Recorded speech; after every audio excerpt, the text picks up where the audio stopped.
Hello, Peter. Hey Gianluca, how are you? Yeah, fine, thanks. Thank you. Yesterday, lesson of sailing. Yesterday Good, and morning. how did it go? Yeah, and I'm unable to drive for sailing if I want to go out. But I will buy a, a ship, a boat to sail in the future, and it's very expensive. Yeah. Yeah, sailing it is an expensive sport, but it's a fun activity. It really is cool. Mhm. I'm glad you did it. I'm also evaluating to rent a small boat for like 1 week. Yeah, during the spring, not now. Yeah, Yeah, later good idea. to start. But And how about Gianluca, I think Thanksgiving? you and Oh, I were sorry. working on the same thing, but at the same time, but just differently, because everything that you put on your slides is what I put on the wiki page. Ah, okay. Yeah. Okay. So we're well versed in what we're going to cover today, at least for that part of the incubation thing. Okay. Okay, I agree. Do you want me to put your slides up on the screen, or do you want to put Yeah. them up? Yeah, I think I can try starting with my screen. I share my screen, and is it loading? Peter, you ready for the snow? I heard there's some snow on the way. Yes, later in the week. Sure, why not? Tomorrow. Tomorrow. Okay. I'm just one day shy. I fly to Florida on Wednesday. I missed Okay. by a day. I should have flown out today, and then my goal would not to be to see snow.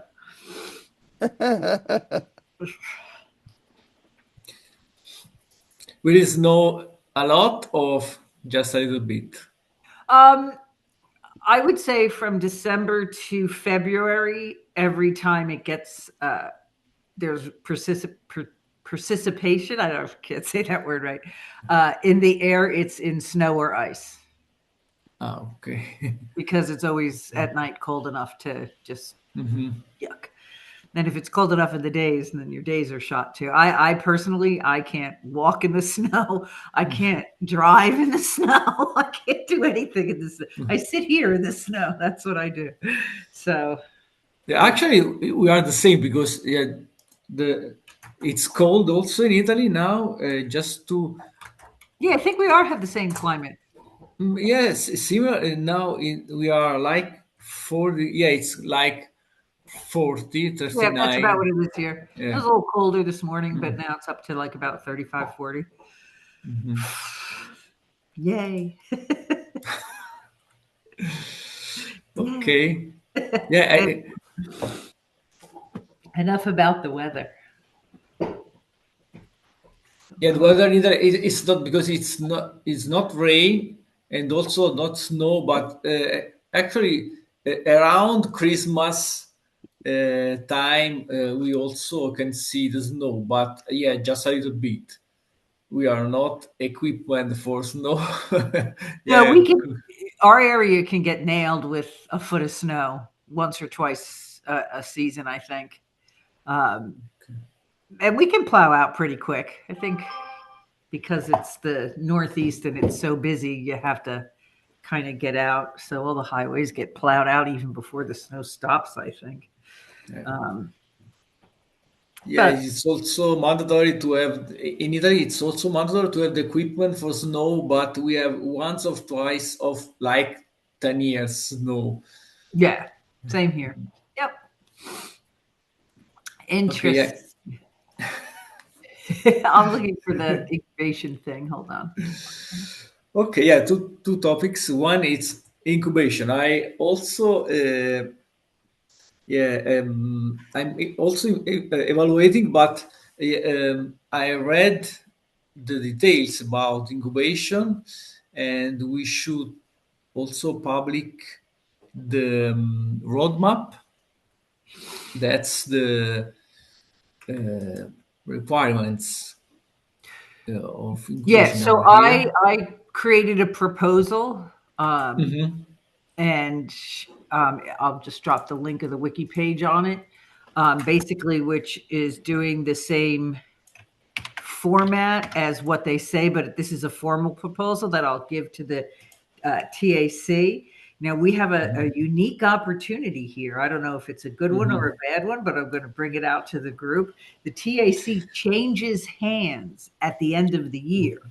We might be able to bring this to them this Thursday and have them approve it as their last official thing before the new board, or they might just tell us you got to wait till January. So I don't know. We might be able to do this quick.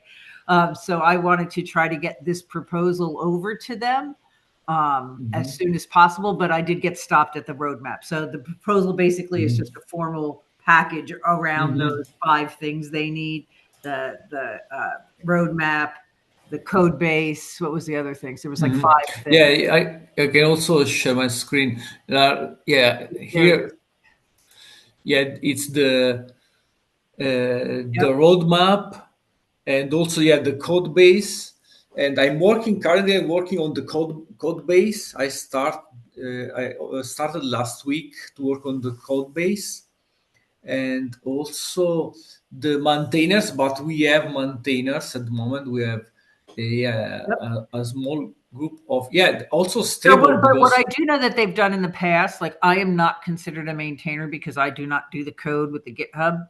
Neither I don't believe Peter does either. So they would like to see a little bit more diversity. I know Ryan has pushed code, Lochan, and so has JRAM. So I think that that's enough, but they're not from different corporations. So they might have that might be one of the things in the maintainers section that they ask for more diverse companies. And I don't know how we proceed with that one.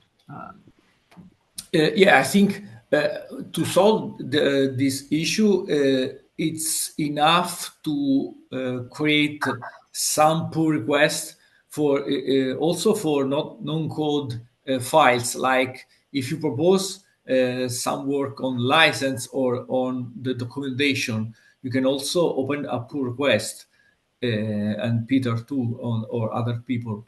So I think Okay, it's so not. if that's what they require, we'll just get that done then. We'll do a licensing request or a documentation request or something like that, just to get our names in the maintainer folder because that's, I think they do check the GitHub repo Yeah, for your maintainers. Yeah, correct. Because in the team, you can also have technical people that know write code. So maybe they can work on the project manager part of on license or other kind of stuff. So no problem for that. I think it's important to have some kind of stability, but we have I don't know, like Jerem is 2 years in our team, and also Lochan and Sumana are new, but we have Ryan. I think he can also continue to stay in Sumana's the going on community. 2 years. This is Sumana's second year too, Yeah, isn't it? yeah, Yeah. correct, Yeah. correct. So that, yeah, I think hopefully that will be enough. So again, I guess it might be the timing. This could either be the last thing the board does or the first thing the new board does, depending on how quickly we could get it over to them. I think after maintainers, the community, we're fine here. There's nothing we need here. We have our meetings. We have a Discord.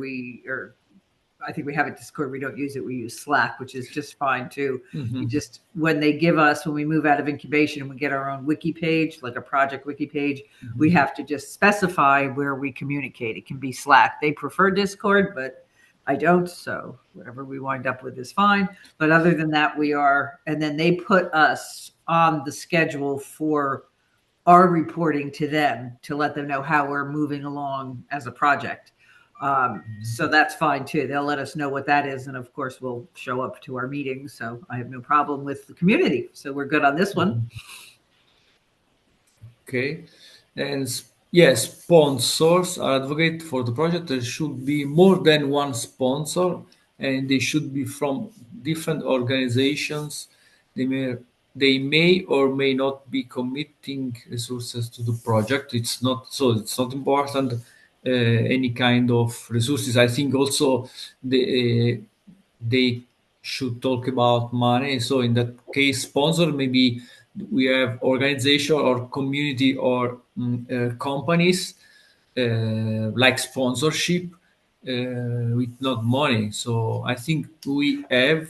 Yeah, like for instance, I'm one of your sponsors because I've been in the community so long. I was on the TAC for 3 years. I am vouching for you in the community.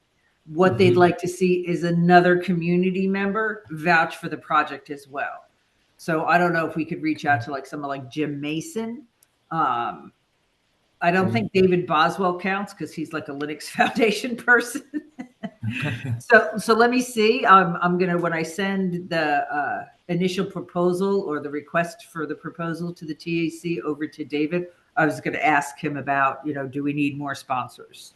Okay. And I also found something interesting, which might get us an out. I'm not sure, but I was looking to get information on the mentees because I never did their final evaluation. I never got an email from Min yet.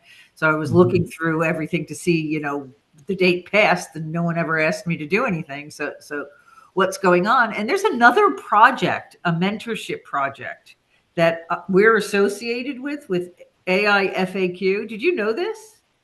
No. Okay, well, at the end of the conversation, remind me, we'll revisit that. But Arun is also a mentor on that project, and it's building an interface for our solution. And it has a mentee and everything. So I'm going to reach out and find out what that's about, because if you didn't know what it's about, I don't know what it's about. Okay. And it's got AIFAQ's name on it. I want to know what it's about. So I'm going to find out what that's about. And if that's the case, he's our other sponsor. And he was on the TAC too. So Arun would be, and that would be great. So that might be, I'm not too worried about this one because I can probably solve this really quick when I look into that. So just to keep that out there. Yeah, remind me at the end of the call to show you the project. Okay. Yeah, as far as you know, is it in the same Linux Foundation decentralized trust That's or how I other found kind it. of? Yeah, I Okay. googled my projects, and the Giving Chain and the documentation project came up, and then our two projects, and then there was this fifth one. I'm like, what is this one? Okay. And so it's interesting. I'll show it to you. But he could be our other community sponsor if that's the case. Okay. And legal, okay, yeah, I think we already have these requirements, but we will check them out. Trademark concept project names should not be trademarked by a contributing company of, if it is, then the trademark will need to end it over the LFTT. So what they like to see in the open source community is the name of your project not be associated with a company. So if we trademark AIFAQ, we got to call it something else in open source. Or we can leave it AIFAQ and then, create our company, which is already AIFAQ, or we could call it something else when they decide to make it into incubation, something that fits better with, I don't know, their naming schema or whatever. If they want to keep it AIFAQ, we have to say, we've already incorporated under that name and have every anticipation of trademarking it in the future. So I don't know. But because also project do not require a name prior to being submitted. So I don't know. We can also change the name of the Yep. project. Yeah, we could add something to the back, like we could be AIFAQ Pro, and they could be, like I don't know how much leeway they'll give us on that because it is the company name and it is incorporated, or we are LLC. So we'll see how that goes. Again, I'm going to bring this over to David this week and see what he has to say. And hopefully get this through as quick as, because we do basically have just about everything. We just need to actually. So you've done this for Gitmesh. Do you have any advice? Are we headed in the right direction? Does this look all okay, Ryan? Because I don't want to reinvent the wheel. Actually, I haven't done for incubation, but when I was talking with him, he mailed me that regarding the lab one, when it transferred from that mentorship repo to labs repo. So Okay, what he told me was like I have to name it like Gitmesh and Gitmesh Pro, or like Gitmesh Community Edition and Gitmesh Enterprise Edition. Like got it. because big projects like npm and redis and even gitlab, they are like community edition and enterprise edition. So like you can retain the same name also, and it both would be different also in the same time. Yeah, got it. Good. Thank you. That's helpful. Okay. So then I will again go through these points. I have it written out in a proposal on the wiki page, but I'll go through the slides and try to get as much detailed, and then I'll send it over to everyone to edit. I'll give a link in the Slack to I'll put the proposal on a Google Drive because right now it's just in the wiki page. Okay. Then what's after the legal? I think that's Yeah. it. Also, we should respect the Apache 2 license. I think we should. Yeah, at the moment we are in that position, but I will check because we changed also some dependency. But I remember that they asked uh, to have the dependencies external to the code. So we are in that position. When you want to install AIFAQ, you should install the requirements, the dependencies before to install the system. So we are okay. Just we should also list other non Apache 2 tools. Yeah, I will check that part. We are in the Apache 2, but we should also fill the notice file before to apply. And also the other, I think we are not in the GPL licensing and other kind of license policy. So that's up to me, that part. And best practices. The following best practices have been identified by previous proposals. Discuss the new project proposal within the community prior to submitting to the TAC for consideration. You might do this through existing chat channel, mailing list, or direct communication with members of the community. Make sure that any links provided in the proposal are published. Okay.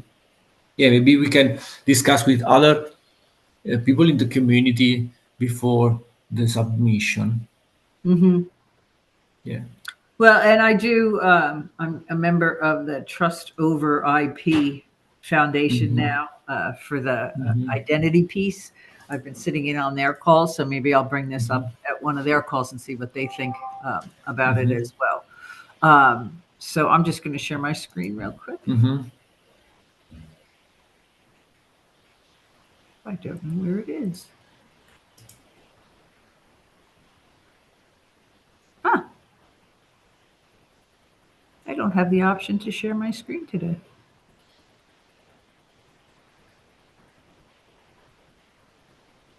Really? Yeah. Settings. Yeah.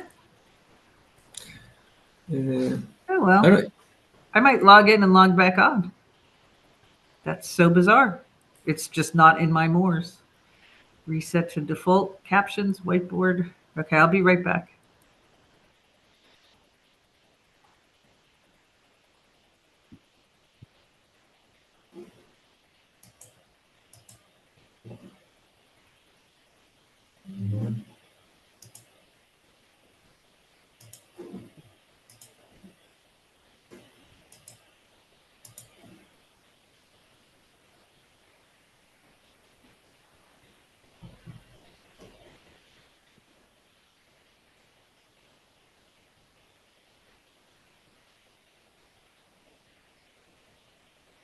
Okay. No, I don't have stop incoming video. Oh, okay, that works. Still don't have shares. Yeah, it's a bit weird. So the only thing I was actually going to share was just that wiki page to go over the proposal, which we've kind of done. This is so bizarre. Captions, whiteboard settings.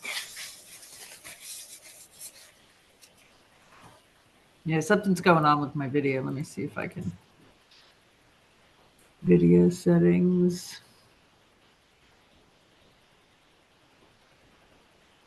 Do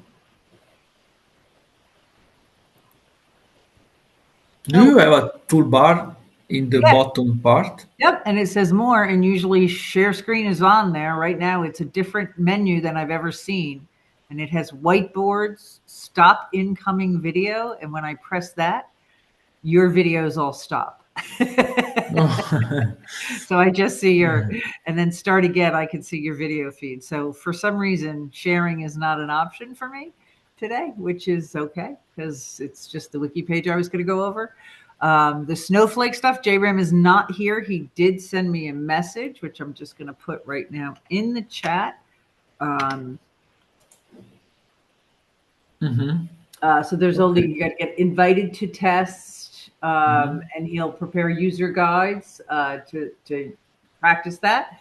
He wants to set up a meeting for Wednesday or Thursday. I'm hoping for Thursday, so I will send something out to everybody. So same time, 9 o'clock Thursday, and then we'll go over all of the snowflake stuff. We do have an advisor meeting tomorrow. I don't know if we want to postpone that a week so that next Tuesday when we meet with Tim, we can say we've tested the link. Here's the user guides. Here's the one pager. Here's the video, and give it all to him in one nice gift for him to promote in the community. There's also, I think that's a good idea. Get that all solidified perfect. There's also on the Trello card, let me go get that, an event in New York that if we do have this all set up, I would like to maybe try to go to that. I'll put the link to that also in the chat. It's in February, and it is probably a really good thing that we should go to. Tim had suggested it, and I've been looking into it, and it sounds interesting. We could talk about, hopefully we'll be out of incubation. In incubation at that point. An open source LLM project for LLM Day would probably be huge. So let's see if we could really work on that. That would be very helpful for us. So that's it for the snowflake. So I'll set that meeting up for Thursday and get everything ready. Do we still want to meet for the rest of the advisors? I think, we can always benefit from meeting with them on Tuesdays. For tomorrow? Yeah. I would just push them off a week. I don't know if we have anything new to ask of them or to show them. Not well. I don't know about the Founders Institute. If we want to pick on Don a little bit more to get us.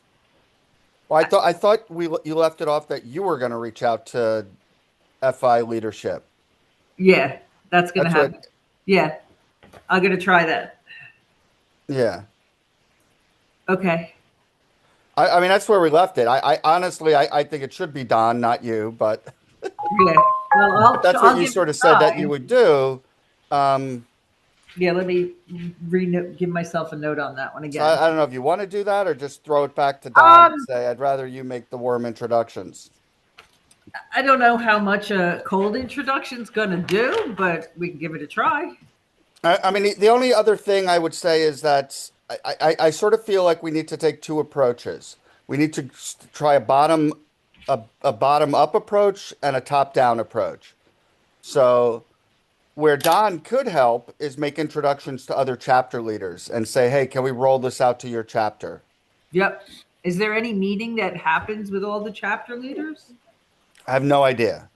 I don't think we need a meeting to do that. That's an email. That's just Yeah, send Don yeah. an email, CC me and Jin Luke, and say, "Hey Don, we want to take you up on your offer to get some introductions to other chapter leaders to roll out AIFAQ to their websites." Yep. Sounds good. Excuse me a second.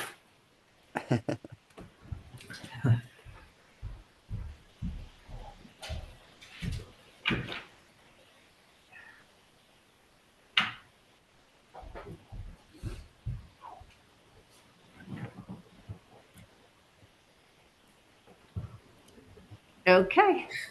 Bobby, my cats are sleeping, so My dogs are not. I have to say, though, they're doing rather well, which is good. Good news. She's still walking into walls, but she's still walking. So, Mm. and yeah, about incubation, I think if when we pass into the incubation, yeah, I think we can use more support from Linux Foundation because yeah, in the last 2 years we never talk with Davis.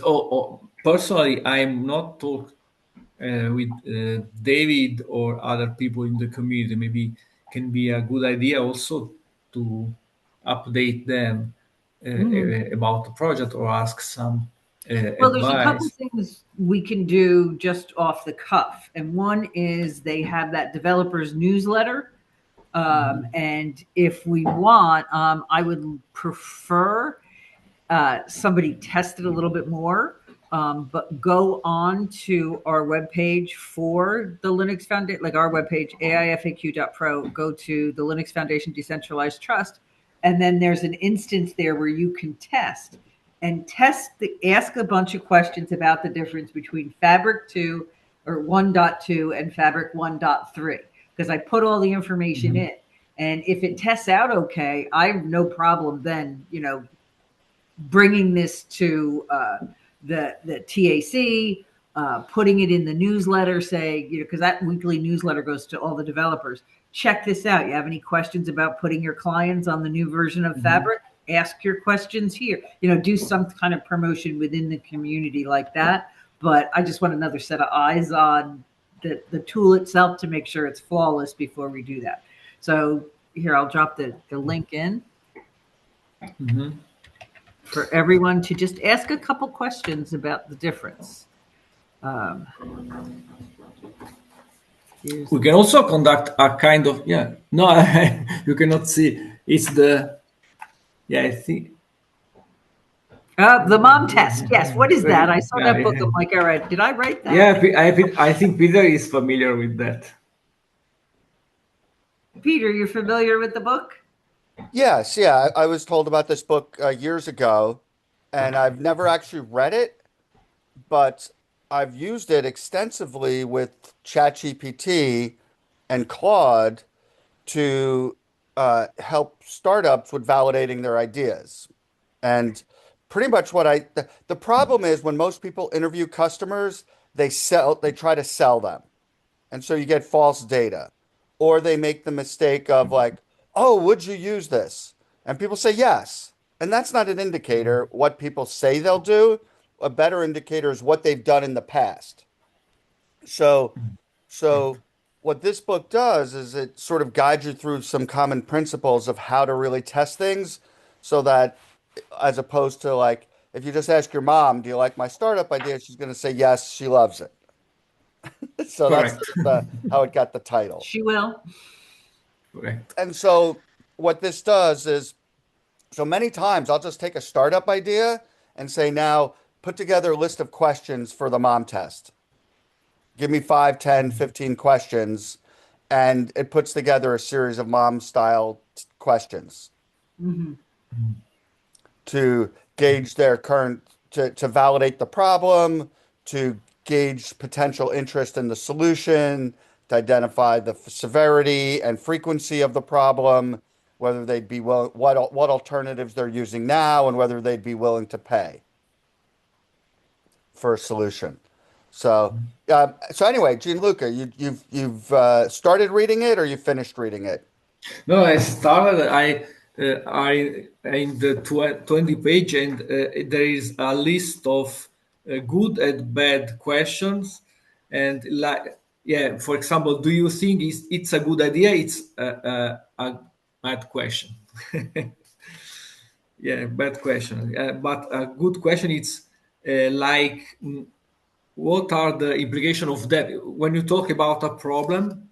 Yeah, like talk me the last time that happened, the problem. So talk about the problem and try to get the details about the problem. Talk about the past.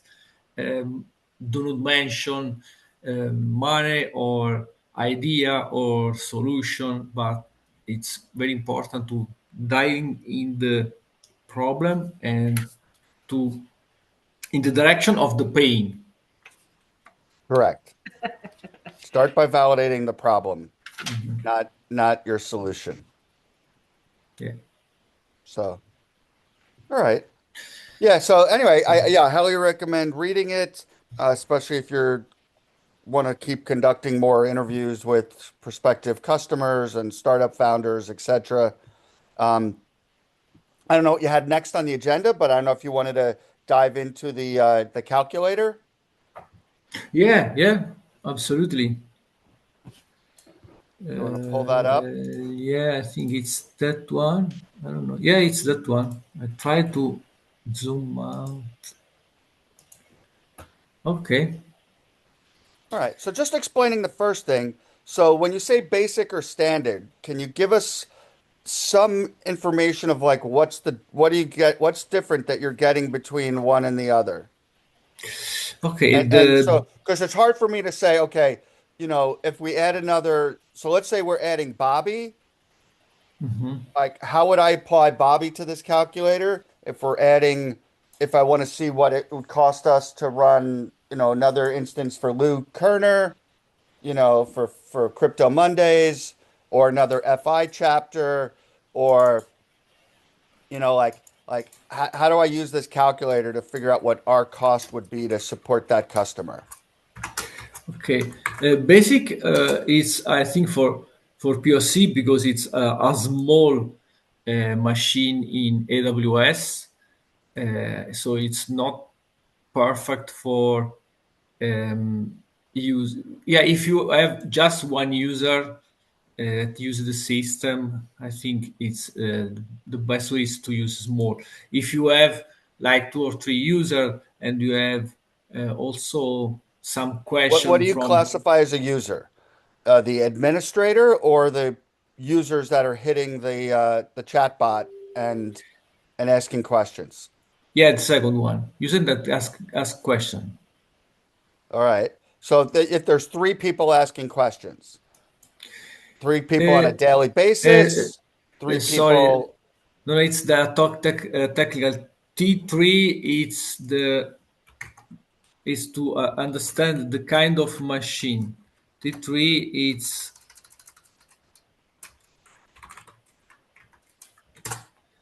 in AWS. What do you want?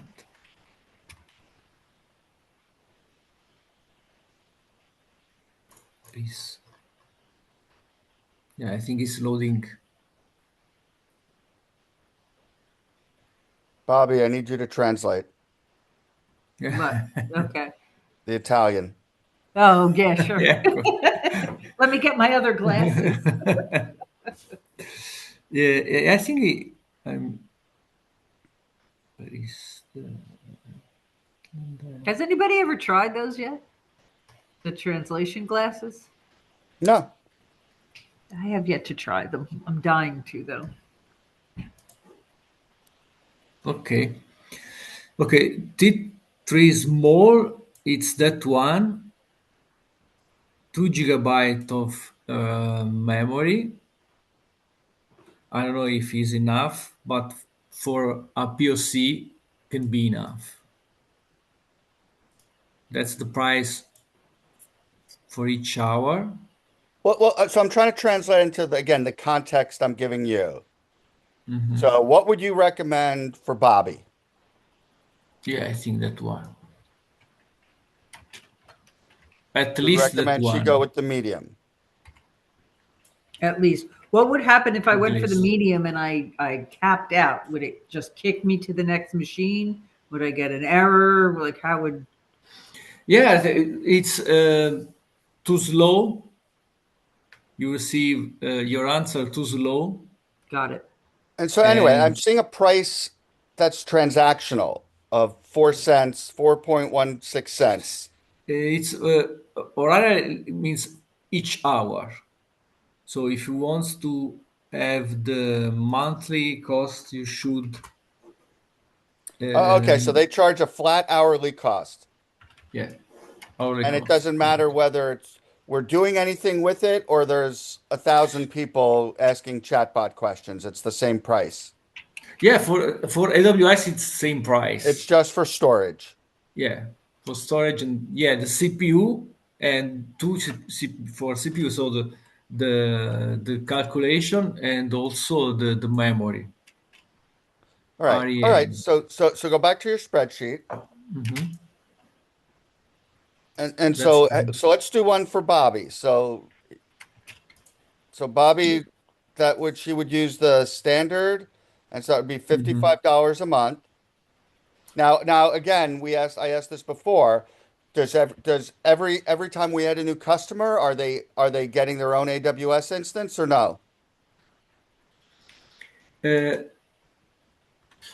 yeah, that's a good question. Yeah, I think so. If you have like 5 users, you can use the medium. But if you have more than one, you should use the large instance. So the That's not what I response was is asking. yeah, I understand. Yeah, you say for a new client, you should have another standard machine if they have like some users. Okay, another one. So if we get a new user and they want to test the system, say for instance another FI branch, what level would they be at as opposed to say we get an entire Linux Foundation company that wants its own levels and permissions? What level would they be at? Would they be instantly starting? Like how would we classify which bucket, medium, small, medium, or large data For capacity Linux, that they would for need going in? How do we figure that sorry out? for Linux Foundation. No, that was just an example. Like for a big size company, as opposed to like Ledger Academy is a very small company. I have a Yeah, very what limited. this needs is a breakdown of like proof of concept, small, medium, large, and an example of like, oh, like if we were to put FI, Hyperledger Academy, another FI chapter, this is what they would get. But I don't even know. I'm not even sure the answer yet on are we are we pooling resources and putting everyone on the same AWS account, or is this going to be architected? Everyone gets their own siloed. Yeah, at the moment you should have the an instance, so a silos for each company. Okay, so that you're going to run it so there's no multi-tenant. Everyone gets their own silo. Yeah, So so So if we had 50 customers, that would be a flat monthly cost, depending on which size company they are to start. correct. I think for like if you have I don't know like 10 users, 15 users, you should start with a medium instance and should evaluate if could be enough or not. I know what you mean by 10, 15 users. Like like So Ledger Academy has 10 or 15 learners questioning the system. Is that a on a user? daily basis, on a hourly basis, on a monthly basis, like Yeah, that's the, people simultaneous users going okay. 24/7. Actually, we don't know because we don't have a system. We don't have an history of the system, so we don't know. But Okay, we yeah. So you haven't load tested it, so you're not sure. okay. But Okay. we tried the current version. We tried FI instance in a medium machine with some users at the same times, like me and you. I don't know, like Don. We tried some question, and it seems the performance are good. So the medium are for simultaneously Okay. some users. Anyway, you should do some load testing, but for now, let's just say every user is going to get a standard account that's going to run $55 a month. And can you put what that gives you? That you're saying that gives you 2 GB of storage? Um, Like what is that giving you? Or 4 GB? yeah, that's yeah, 4 gigabytes. Four. All right. So put that next to it so we understand what you like. We need to tell people what they're getting or what their limitations are. Are here and here are like Okay. two And now storage. with the answers. So Mistral. So what? Once again, when are you using standard versus verbose? Like right now, for the chatbots you have set up for Hyperledger and for Founder Institute, are you getting standard or verbose answers?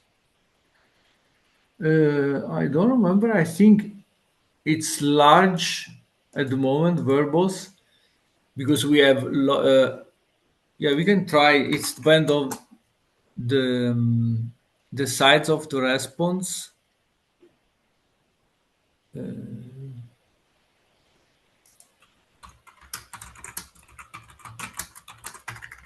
You know, based on the API call, Um, or you're saying this varies? It's dynamic. no, it's a configuration. Is yeah, it's a configuration. It's in the file. I don't remember. I think it's medium. Yeah, no, it's. I think it's Medium. medium. Yeah, I think it's medium. I will check. I think So they're it's somewhere in medium. between small and verbose. Yeah, yeah, I see. It's like small or pretty small answer. Yeah, so I think it's medium at the moment, but I will check.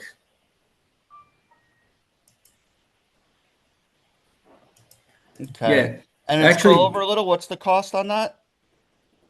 uh, okay, Scroll to the, yeah. So that's 4 cents per hundred around. or 0.4 cents rather. Yeah, it's like here. It's point. Yeah, It's it's 50 cents to point. 40 cents Is that the cost per query or the cost? Is it point 0.4 per cents 100. per query or 0.4 cents per 100 queries? That is for 100 queries.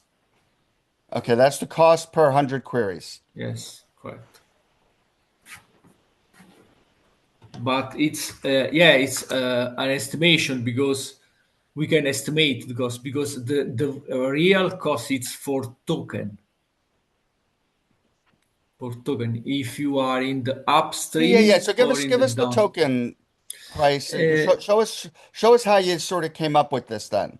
What's the price per token? And then what's yeah, the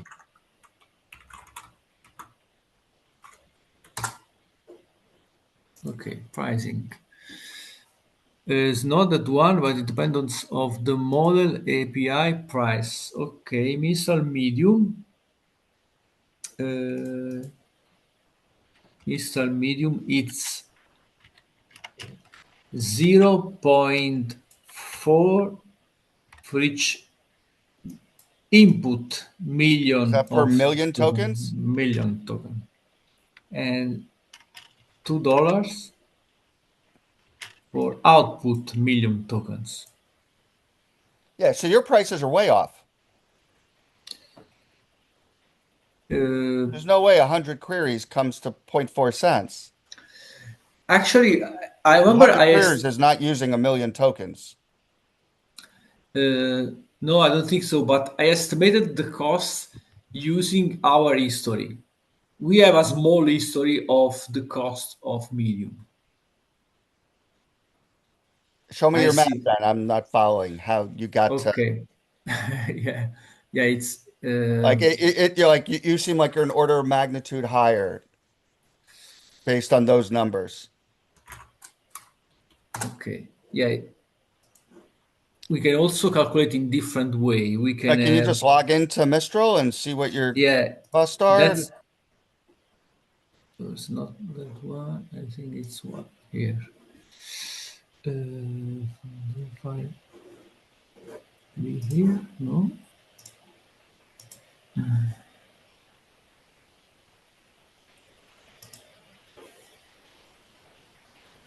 No.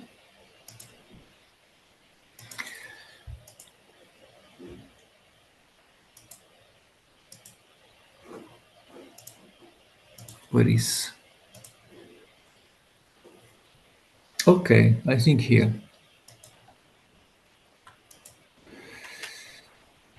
Okay, so we can evaluate the cost.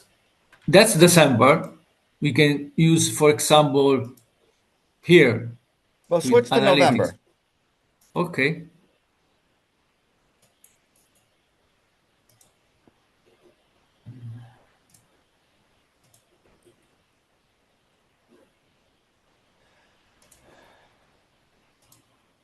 Okay, that's November.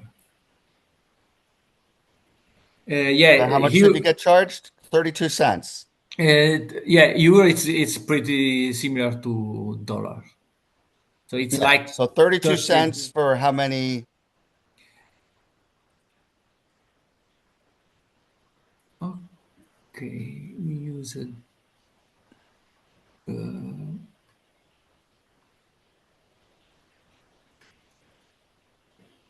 Where is?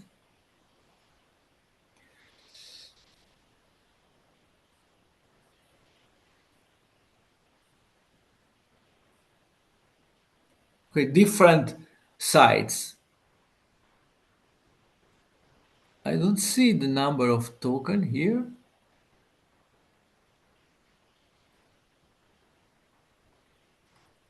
I don't see the number of token.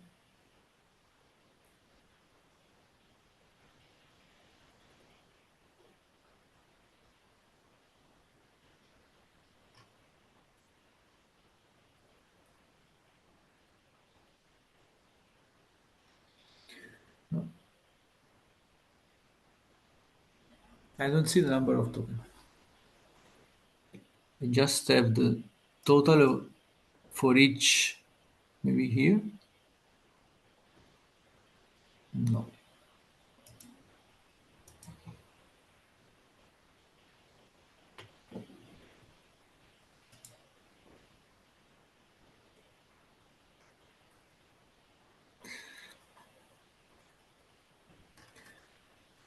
Yeah, I remember. I don't see the number of token, but I remember that you can have the price, the cost, and also you can maybe August or also like July. You can compare the cost with the system,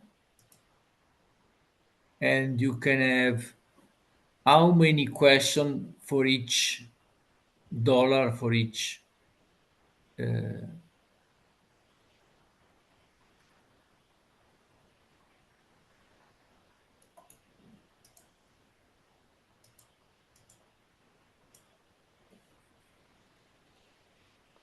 Right. So if you look at the total cost and then you Yeah, say how many questions were asked on that in that month, and I don't know if you're at the analytics are accurate, and then you could say then on average, the average, if there's 100 questions were asked, it costs 32 cents. You can divide 32 cents by 100 correct. and know that Yeah, it's zero point 0.3 cents per question. correct. Yeah, we have like 60.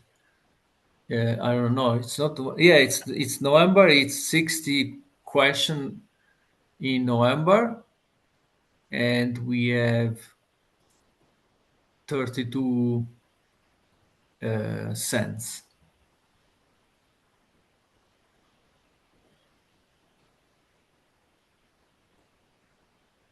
Yeah, so 32 cents.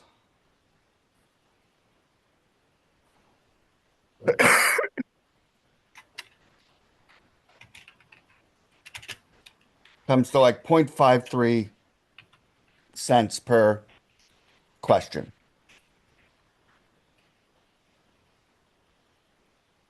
Maybe. Yeah, we use a different model, and also there are a small cost related to the embeddings. So in also the ingestion stage requires us some costs. It's the minimum part. I think it's that What's the part. ingestion?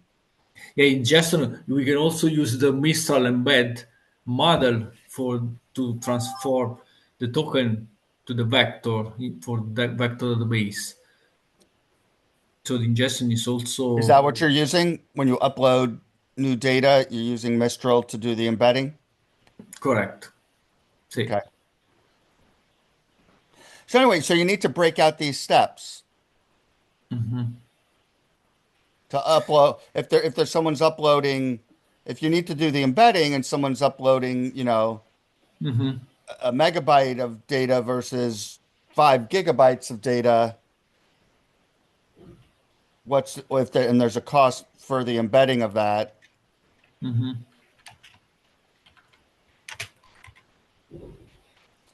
And Okay. anyway, I'm just trying to get to what do you think we should charge people? Like what are our costs? What's our break even cost is what I'm trying to get to. Um, okay. Yeah, I think. Yeah, correct. Uh, yeah, $60 per month for people who wants the standard. Yeah, the standard version with No, that it's not that they want. Don't use that language. It's up to us to tell them what they need and for us to set them up with what they need and say this is what it costs. We're not going to ask people. We're going to ask them, hey, how much data are you Do you want doing? a And then we're going small to ask or them a some questions, medium? and then from that we're going to give them different pricing tiers. I'm not sure how to price this.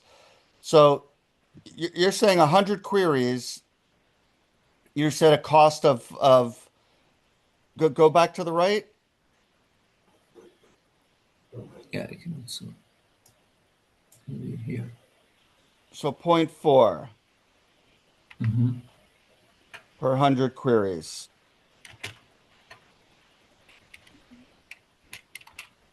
If you use a medium size.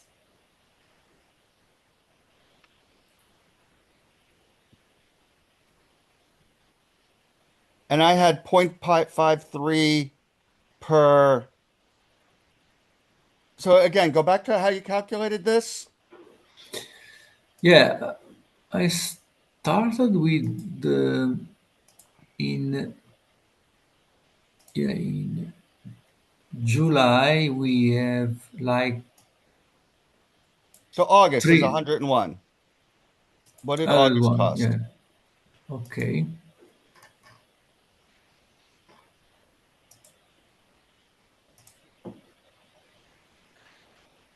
Um, So 0.89 euros. And I got to convert euros to dollars. I don't know what euros are at right now. yeah, it's it's similar. Uh,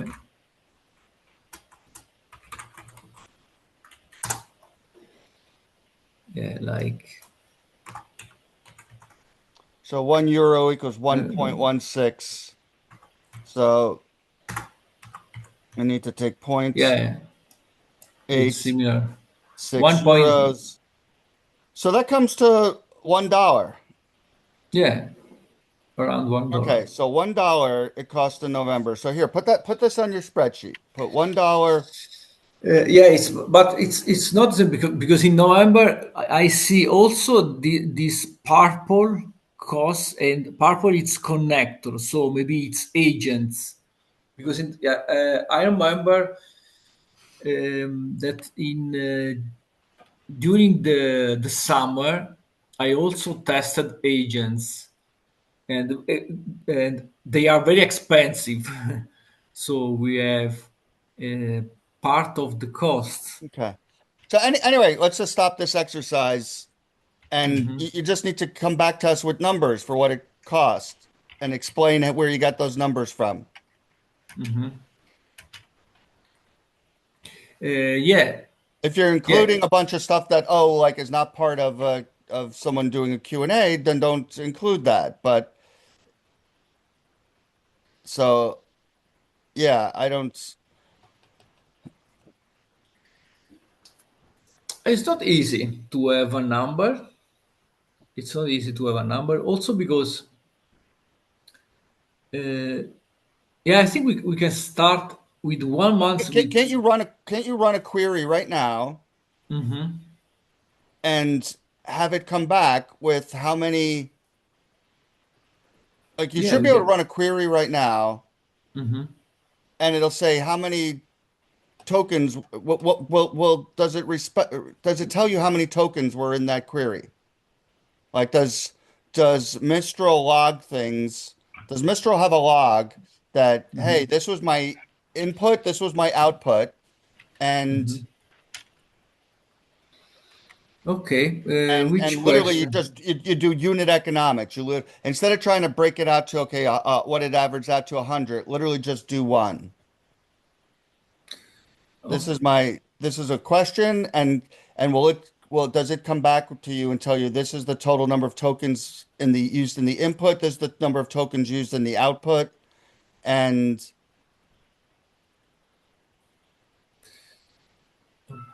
okay, okay. We can start with and a. then and then you just do that, you times that by the cost per token, you know, per million tokens, and that gets you the Our, unit economics per question. it's not. Just to do some quick kitchen math. Obviously, some questions will be longer, some answers will be longer. Take sort of an average question here, and can you break it down to what the cost of that one question is? Okay. We can start in December because we at the moment we have, today is the first, and we can have, yeah, we have zero and zero question. We can start with I can start with the first question. Calculate the number of tokens. I think I can do that in input and output, and update the number in the spreadsheet. Checking Okay. also the LLM sites, the Mistral sites. Okay. Okay. Yeah. And then what we should have is some kind of again for this return on investment or this calculator is where people can then just plug in what their expected usage is and see the cost sort of change. Uh, So I just got to make sure that that point four is accurate. It seems like it's really off. And that's why I'm questioning what okay. Do you think how you it's got the numbers. uh, yeah, comparing the number of question and the cost? If you compare the number of question and cost, you Yeah, can. so show me the data of how you calculated it then. Say I got this number, this was 42 cents, and then I took this number and I divided it and I got point 0.4. Okay, I will prepare. I will prepare the formula that show the starting from the data and input and the, yeah, the result. No, at the moment I don't remember. It's I know it's an estimation because if you start with the Mistral cost, you see for million of token, but you don't know how many token in input and in output because the token does not mean There's no way there's even 1,000 tokens in these inputs and outputs.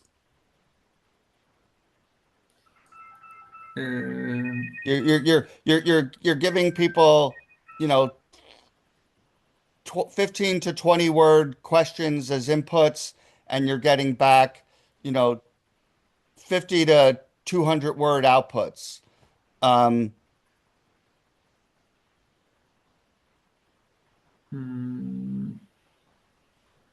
okay. Word is not token. I know a word will create more tokens. So even if you doubled that, it's Yeah, still around. nowhere near. And these prices that you're showing here, cost per 100 queries, is almost the cost per, based on the pricing you showed me in Mistral, the cost per million. So that's what I'm saying. I feel like you're off by like a factor of 10 to 100x. So Okay. that's what I'm asking. How did you calculate this? Uh, yeah, I think Because I maybe it's not remember. the number of queries, it's also the amount of data that you upload and use the embedding, and maybe it's a bunch of other things. You got to include, all the pieces of the infrastructure.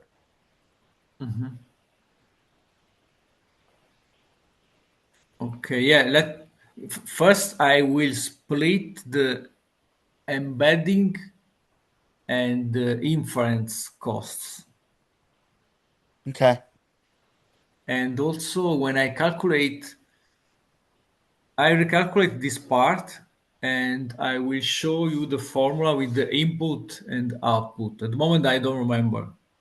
Yeah, yeah, I, write it down. Put the numbers. Show yeah, it to the right how these things work, how you calculated these things.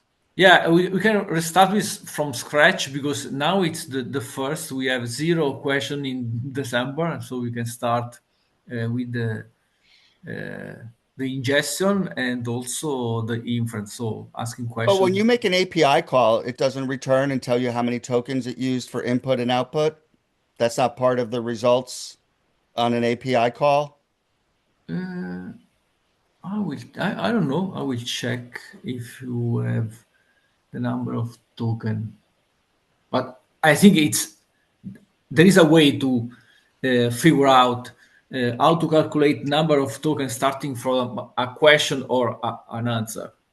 Okay. When you know the tokenizator, each model is a tokenization solution. So when you know the tokenization, you can use that for to calculate. Yeah, we can have that number. Okay. And other question? Um, yeah, Um, you have lots of. yeah, and then we should look at the diagram again of the and for the, not today, but just make sure, like, hey, is this all the pieces? Are there any other parts that people have to pay for? Okay.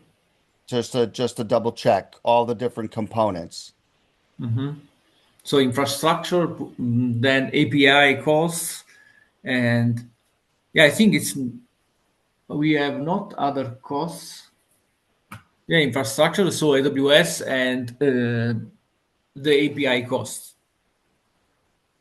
Mistral, that's it? Yeah, Okay. yeah, and Mistral, you can split Mistral in the embedding cost and the inference, so question Okay, costs. so break that out by embedding versus. Okay. Okay. All right. So we're going to cancel Ryan tomorrow's meeting, and Bob, Ryan's going to and be in Tokyo, so if you need anything, or sorry, Japan, who's in um, Tokyo? uh, Ryan is talking about Gitmesh and doing Oh, the gotcha. Cool. Yeah. mentorship. Have a great time. Yeah, and if you need anything from us, let us know. we'll be watching for your posts so we can support you at least social media wise by clicking and liking and doing all that kind of fun stuff. I put a meeting for Thursday morning, 9 o'clock in the Slack, and I'll put it in the LinkedIn for the snowflake testing with JRAM for Thursday. Peter's going to cancel the meeting. Peter, do you remember the name of the person at Founders Institute I'm supposed to be reaching out to? Nope. Nope, me neither. I was looking. I'll find it. I did just take, very interestingly, I was looking on their website for the name, and I found their AI prompt page where it just gives you ideas for prompts. And I stole their roadmap one and put in our information, and I created a roadmap. So now on that wiki page I put in the chat earlier, there's also a temporary roadmap. And Gianluca, what I did on the proposal was, if I wasn't sure if it was correct, I put it in red. So if you're reading through the proposal and you see a line in red, it's because I don't know if it was bullshit or if it was fact. I was like, that sounds a little fishy to me. So if you could just, like, if you see something in red, just make sure it's real. And if it is, just, change it back to black. If it's not, leave it red. Yeah, so that's hold on, let me just make sure everybody has that wiki page. Of course, I don't have it now.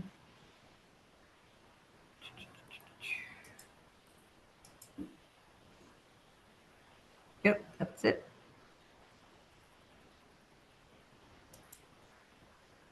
Here you go. It's in the chat.